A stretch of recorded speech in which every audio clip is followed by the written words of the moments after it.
माझ्या मित्राने माझ्या पुरातन व्हीलबॅरोचे हातागाडीचे रूपांतर एका फुलांच्या कुंडीत केले, म्हणून मी त्याला अशी एक अंत्ययात्रा दिली जी तो कधीच विसरणार नाही. बघा, डेव्ह हा जगातील सर्वात मोठा मोफत वस्तू वापरणारा माणूस आहे.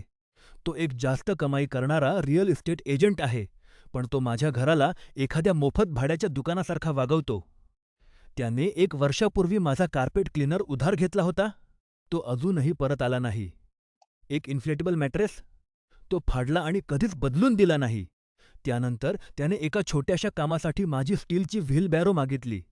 काही आठवड्यांनंतर मी त्याच्या घरासमोरून जात होतो आणि तिथे माझी व्हीलबॅरो त्याच्या पुढच्या अंगणात दिसली, पण फुलांसाठी एक कायमस्वरूपी कुंडी म्हणून. आणि सर्वात वाईट गोष्ट म्हणजे मला समजले की ती वस्तू एक पुरातन वस्तू होती, जिची किंमत $500 होती. मी संतापलो होतो, पण माझ्या होणाऱ्या पत्नीच्या वडिलांनी, जे एक माजी मरीन होते आणि जे काही हलक्यात घेत नाहीत, मला मदत करायचे ठरवले. त्यांनी माझ्याकडे पाहिले आणि विचारले, पोरा, तुझ्यात अजूनही हिंमत आहे की नाही? आम्ही दुकानात गेलो, 5 गोणी माती विकत घेतली, हॅलोवीनसाठी वापरला जाणारा एक जुना बनावट समाधीचा दगड घेतला आणि डेव्हला व्हेगासमध्ये असताना आम्ही त्याच्या घरी पोहोचलो.